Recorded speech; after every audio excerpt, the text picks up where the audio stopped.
നമ്മുടെ സോണിയ ആന്റിക്കേ ഇറ്റാലിയൻ മദാമയ്ക്കേ സംഗതി ഒട്ടും ഇഷ്ടമായില്ല. എന്തായിരുന്നു അവരുടെ ഒരു ഫ്രസ്ട്രേഷൻ എന്നറിയോ? AICC ആസ്ഥാനത്ത് സ്വാതന്ത്ര്യദിനവുമായിട്ട് ബന്ധപ്പെട്ട് നടന്ന ചടങ്ങിൽ വന്ദേമാതര ഗാനം ഫുള്ളായിട്ട് ആലപിക്കുന്ന സമയത്താണ് അവർക്ക് ആ ഒരു ഹാലിളകിയത്. കൈകൊണ്ടും കാലുകൊണ്ടൊക്കെ കാണിക്കുന്നുണ്ട് സ്റ്റോപ്പ് ചെയ്യാൻ. അത് ഒന്നും കൂടാതെ സ്റ്റോപ്പ് സ്റ്റോപ്പ് എന്ന് പറയുന്നത് നമുക്ക് അവരുടെ ചുണ്ടിൽ നിന്ന് വായിച്ചെടുക്കാൻ പറ്റും. അവരെ തെറ്റ് പറയാൻ പറ്റില്ല. നമുക്ക് വന്ദേ മാതരമെന്നും ഭാരത് മാതാ കി ജയ് എന്നൊക്കെ കേൾക്കുമ്പോൾ നമുക്കൊക്കെ ഉണ്ടാകുന്ന മോട്ടിവേഷനും ആ ഒരു രോമാഞ്ചവും ഒക്കെ ഉണ്ടല്ലോ, അത് അവർക്ക് തോന്നേണ്ട കാര്യമില്ല. ജെന്നിസിന്റെ ഗുണം 1870 ബംഗാൾ കവിയായിട്ടുള്ള ബങ്കിം ചന്ദ്ര ചാറ്റർജി വന്ദേ മാതര ഗാനം തിട്ടപ്പെടുത്തുന്നത്. വന്ദേ മാതരം, അമ്മയെ നമിക്കുന്നു. ആരാണ് അമ്മ? നമ്മുടെ മാതൃഭൂമി, നമ്മളുടെ ഭാരത മാതാവ്. ഈ ഭാരത മാതാവിനെ സ്വന്തം അമ്മയായി കണ്ട് ഒരു മനുഷ്യനെ സംബന്ധിച്ച് ഭൂമിയിൽ ഏറ്റവും വലിയത് അമ്മ തന്നെയാണ്. അമ്മയുമായിട്ടുള്ള റിലേഷനാണ്. ആ അമ്മയിലെ അല്ലെങ്കിൽ ആ അമ്മയുമായിട്ട് ഭാരത മാതാവിനെ താരതമ്യം ചെയ്യുകയും അമ്മയായി കണ്ടുകൊണ്ട് മാതൃഭൂമിക്ക് വേണ്ടിയിട്ട് നമ്മളുടെ അമ്മയെ എങ്ങനെയാണോ നമ്മൾ കൺസിഡർ ചെയ്യുന്നത് അങ്ങനെ തന്നെ കൺസിഡർ ചെയ്യണം എന്ന് പറഞ്ഞിട്ട് നമ്മളുടെ നാടിനെ വർണ്ണിക്കുന്ന, ആ നാട്ടിലെ മറ്റേ ഫലഭൂയിഷ്ഠതയെയും അതുപോലെ തന്നെ നദികളെയും പർവ്വതങ്ങളെയും ഒക്കെ അതുപോലെ ഭാരതാംബ ഒറ്റയ്ക്കല്ല ലക്ഷക്കണക്കിന് വരുന്ന കരങ്ങളുടെ ശക്തിയുണ്ട് എന്നൊക്കെ പറഞ്ഞു പോകുന്ന ഒരു ദേശഭക്തി ഗാനമാണ് ഈ വന്ദേ മാതരം.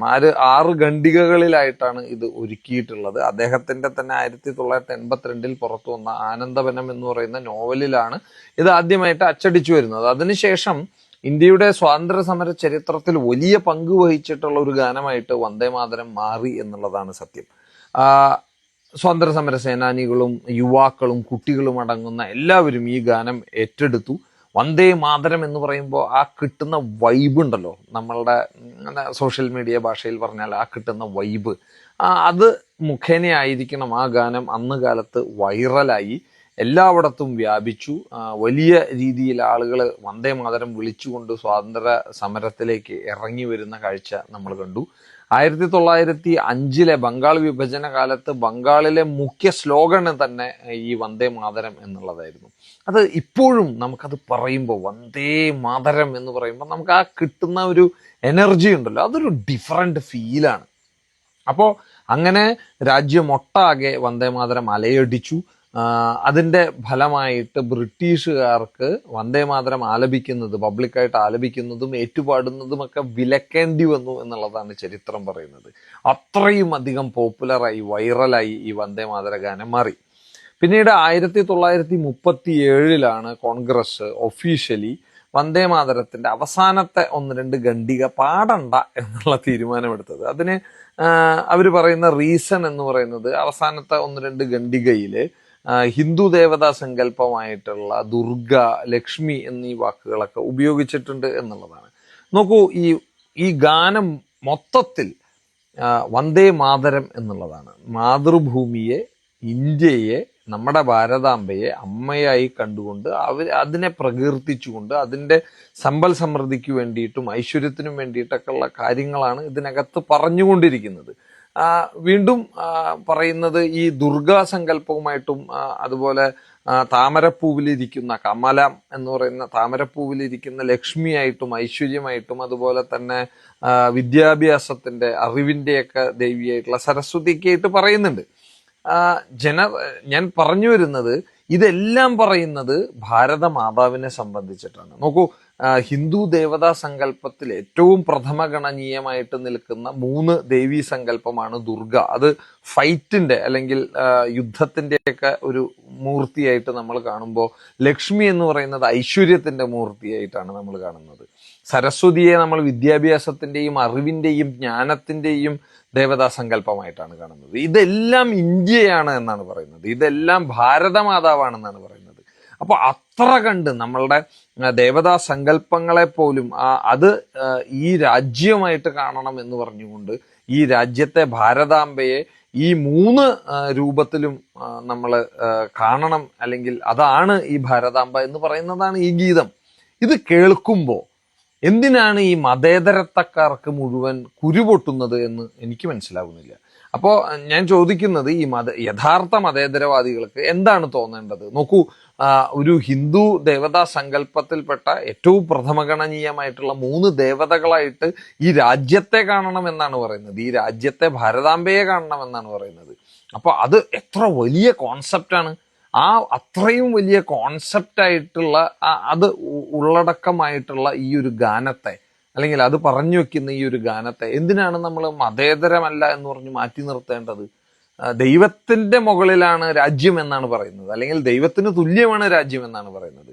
അപ്പൊ അത് കേൾക്കുമ്പോൾ കുരുപൊട്ടുന്നത് യഥാർത്ഥ മതേതരവാദികൾക്കാണോ അതോ മതവാദികൾക്കാണോ എന്നുള്ളത് നമ്മൾ ചിന്തിക്കേണ്ടിയിരിക്കുന്നു എന്നുള്ളതാണ് എനിക്ക് പറയാനുള്ളത്.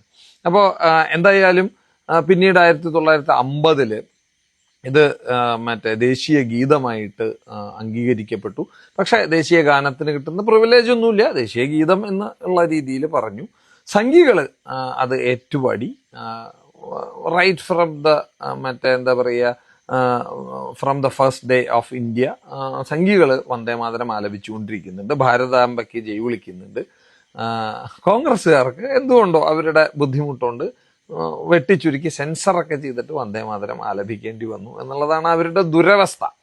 അപ്പൊ എന്തായാലും ഇത് നരേന്ദ്രമോദി അധികാരത്തിൽ കയറി ഉടനെ വന്ദേമാതരത്തെ ജനഗണമന മാറ്റിയിട്ട് വന്ദേമാതരമാക്കി ഒന്നുമല്ല ചെയ്തത്. അദ്ദേഹം അതിന്റെ 150-ാം വാർഷികത്തോടനുബന്ധിച്ച് ഇന്ത്യയുടെ സ്വാതന്ത്ര്യ സമര ചരിത്രത്തിൽ വലിയ പങ്ക് വഹിച്ചിട്ടുള്ള ഒരു ഗീതത്തെ വീണ്ടും പുനർജീവിപ്പിച്ചു എന്നുള്ളതാണ് സത്യം. അല്ലാതെ ഇന്നത്തെ കാലത്ത്, ഈ ജെൻസി കാലത്ത്, ജെൻ ആൽഫ കാലത്ത് ഒരു ഗീതത്തിന്റെ ഉള്ളിൽ ഏതെങ്കിലും 1-2 ദുർഗാന്നോ ലക്ഷ്മി എന്നൊക്കെ പറഞ്ഞതുകൊണ്ട് അതെല്ലാം മതേതരമല്ലാതാവും എന്നൊക്കെ പറഞ്ഞാൽ അതൊക്കെ വിശ്വസിക്കാനുള്ള ബുദ്ധിയെ ഇവിടുത്തെ ആൾക്കാർക്കുള്ളൂ വെച്ചാൽ നിവൃത്തിയില്ല എന്നർത്ഥം. ഇനി അതിലും രസം നമ്മൾ കേരളത്തിന്റെ അവസ്ഥയാണ്. ഈ കോൺഗ്രസ് ഭരിക്കുന്ന കർണാടകയിൽ മുഴുവനായിട്ട് പാടി, അതുപോലെ തെലുങ്കാനയിലും മുഴുവനായിട്ട് പാടി, ജമ്മു കാശ്മീരിലും മുഴുവനായിട്ട് പാടി, AICC ആസ്ഥാനത്തും പാടി. നമ്മുടെ അവിടെ ഒരു വരി പോലും പാടിയില്ല. പാടണ്ട, നീ പാടിയിട്ട് ഇപ്പം അത്ര വലിയ ഇത് കിട്ടാനൊന്നുമില്ല. പക്ഷേ നിങ്ങൾ ഒരു കാര്യം ആലോചിക്കണം, എല്ലാത്തിലും കുത്തിത്തിരിപ്പ്, എല്ലാത്തിലും കൊനിഷ്ട്, ഈ രാജ്യ സ്നേഹം വളർത്തുന്ന രീതിയിൽ, ദേശഭക്തി വളർത്തുന്ന രീതിയിൽ ഇത് എഴുതിയത് സംഖ്യൊന്നുമല്ല. അദ്ദേഹം 1894 മരിച്ചുപോയി. സംഘം തന്നെ രൂപീകരിക്കുന്നത് 1925-ലാണ്. അപ്പൊ സംഘത്തിന് ഈ ദേശഭക്തിയുള്ള കാര്യങ്ങൾ ഏറ്റെടുക്കുക എന്നുള്ളൊരു നയമുണ്ട്. അതിന്റെ ഭാഗമായിട്ട് വന്ദേമാതരവും ഭാരത് മാതാ കി ജയ്യും ഒക്കെ അവർ ഏറ്റെടുത്ത് കണ്ടിന്യൂ ചെയ്തു പോകുന്നു എന്ന് മാത്രം. നിങ്ങൾക്ക് ഈ സെപ്പറേറ്റിസം പറഞ്ഞ് നടക്കുന്ന ആൾക്കാർക്ക് അത് ഇനി മറ്റവർക്ക് എന്താ തോന്നുകയാവോ, അവരുടെ വോട്ട് കിട്ടിയില്ലെങ്കിൽ ഞങ്ങൾ ജയിക്കില്ലാവോ എന്നുള്ള ഭീതിയുള്ള ആൾക്കാർ സെൻസർ ചെയ്തിട്ടും കട്ട് ചെയ്തിട്ടും പകുതിയായിട്ടൊക്കെ ഇത് ഉപയോഗിക്കുന്നു എന്ന് മാത്രം. അപ്പോ കോൺഗ്രസ്സുകാരെ, നിങ്ങളോട് ഒരു കാര്യമേ പറയാനുള്ളൂ. വന്ദേമാതരം എന്നുള്ളത് പാടിക്കൊണ്ട്, അത് ഏറ്റുപാടിക്കൊണ്ട്, അത് വിളിച്ചുകൊണ്ട് ഈ നാട്ടിലെ ജനത ബ്രിട്ടീഷുകാരെ ഈ രാജ്യത്ത് നിന്ന് പുറത്താക്കിയിട്ടുണ്ടെങ്കിൽ അതേ ഗതി നിങ്ങളുടെ മദാമ കോൺഗ്രസിനും വരും. ഇതേ വന്ദേമാതരം വഴി നിങ്ങളും നിങ്ങളുടെ ഈ പറയുന്ന മദാമ കോൺഗ്രസും ഇന്ത്യയിൽ എന്നേക്കുമായിട്ട് അസ്തമിക്കും. അത് നിങ്ങൾ നോട്ട് ചെയ്ത് വെച്ചോളൂ. അപ്പൊ എന്തായാലും രാഹുൽ ഗാന്ധി ഇത്തവണ പാതി ഇന്ത്യന്റെ ഗുണം കാണിച്ചു. അദ്ദേഹം അറ്റ്ലീസ്റ്റ് അത് കേട്ട് നിൽക്കാനുള്ള മനസ്സ് കാണിച്ചു എന്നുള്ളതിൽ വലിയ സന്തോഷമുണ്ട്.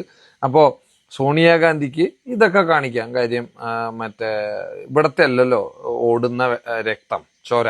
അപ്പോൾ അതുകൊണ്ട് വിരോധമൊന്നുമില്ല. അപ്പൊ എന്തായാലും വന്ദേ മാതരം.